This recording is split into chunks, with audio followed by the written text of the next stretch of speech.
Сәлем достар, бүгінгі тырнақұрақ, ерекше тырнақұрақ, осының жасалу жолын сіздерге көрсететін боламын.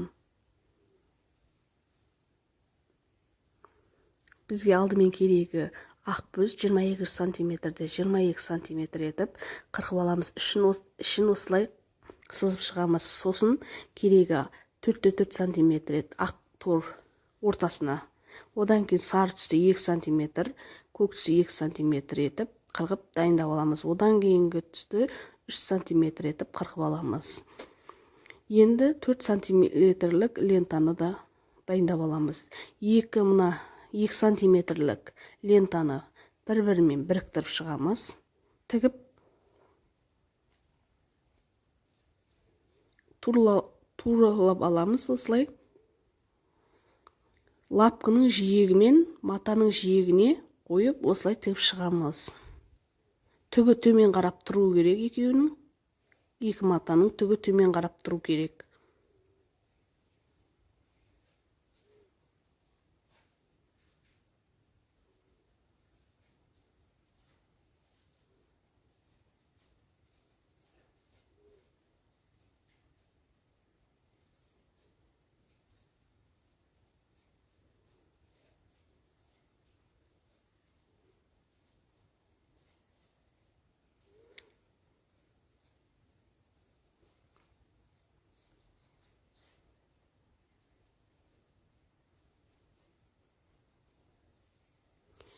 Енді екеуіне біріктіріп, енді 3 сантиметр лентамызды тігіп шығатын боламыз.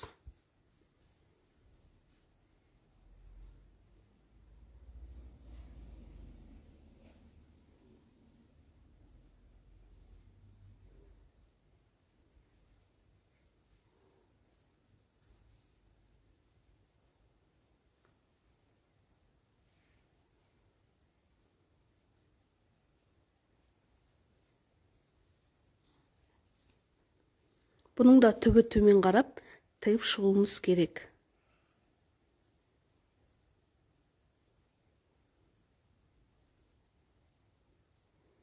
Міне, тігілген енді бұйымды үтікке басып тегістеп аламыз.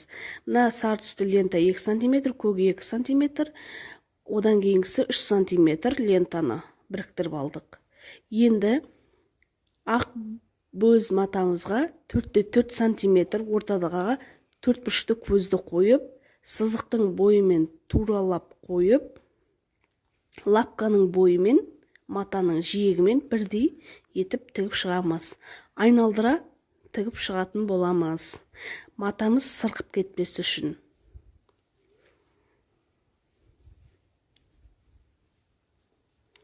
Енді 4 сантиметрлі лентамызды тігіп шығамыз. Артығын кесіп тастаймыз.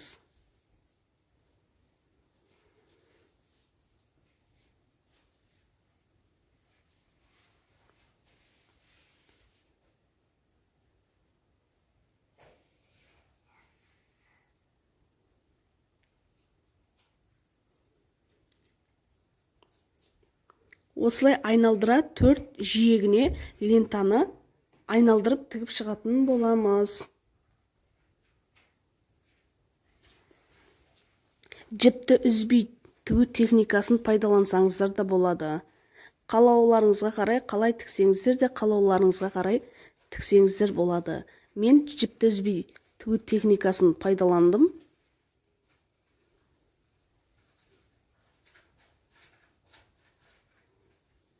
Осылай көк түсті матаны 4 жиегіне айналдырып тігіп шығамыз.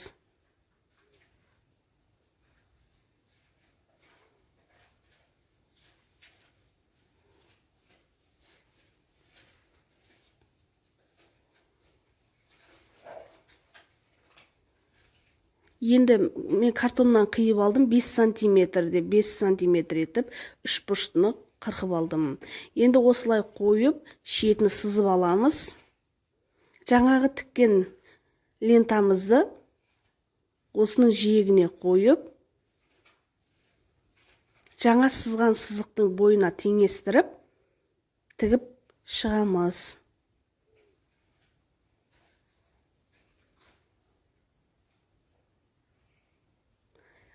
артық матаны кесіп тастаймыз.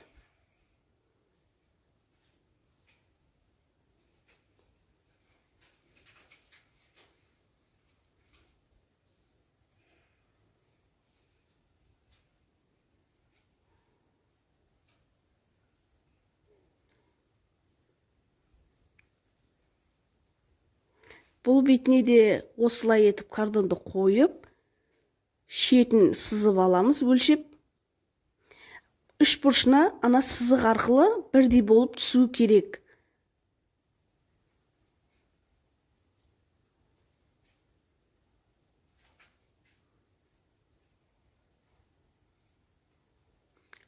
Сызып алған сызықтың бойына туралап тігіп, артық матаны қырқып аламыз.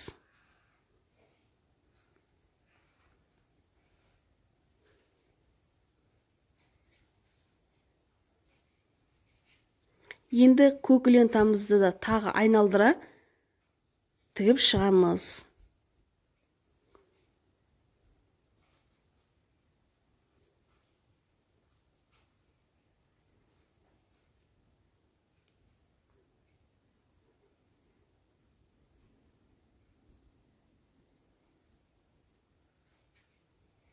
Лапканы матаның жиегіне қойып тігіп шығамыз.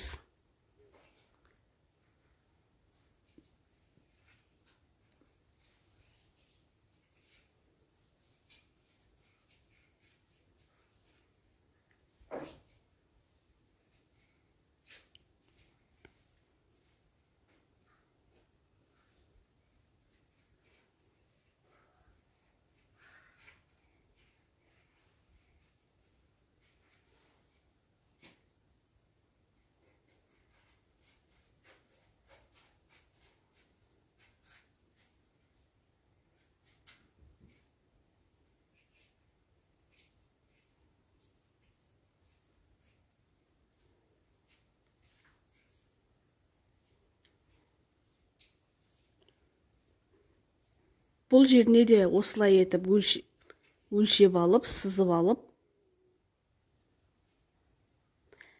лентамызды қойып,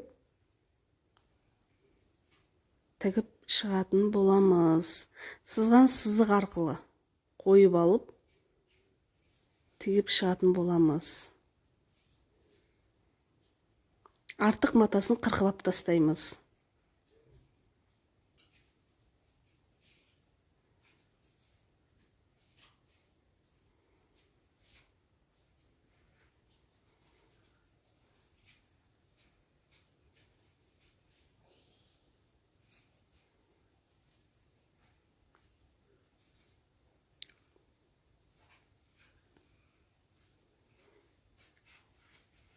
Әр жерін осылай өлшеп сызып алып отырсаңыздар болады.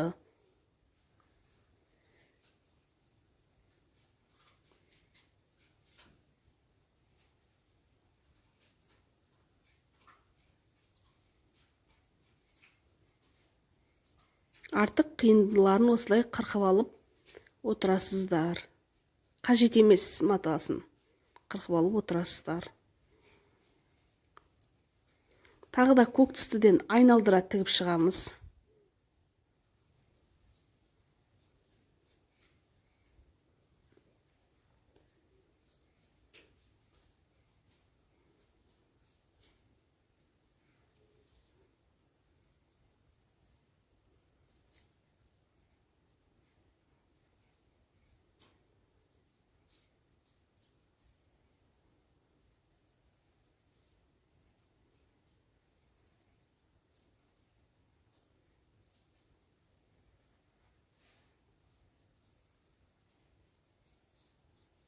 Шиектерін осылай айналдыра тігіп, көк түсті маталармен осылай тігіп, шеткі жағына келгенде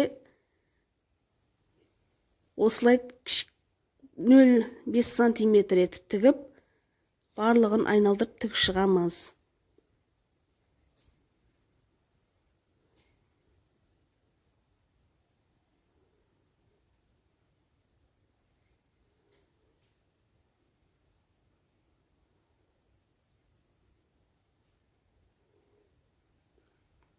тігіп болған блогымыздың шеттерін қырқып шығамыз. Қажет емес артылған маталарын, шеткі жиектерін қырқып, осылай қырқып шығатын боламыз.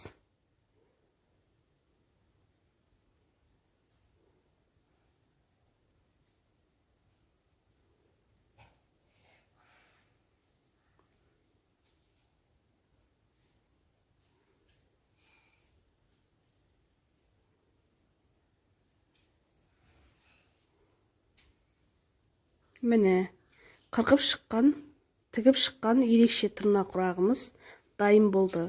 Назарларыңызға рахмет.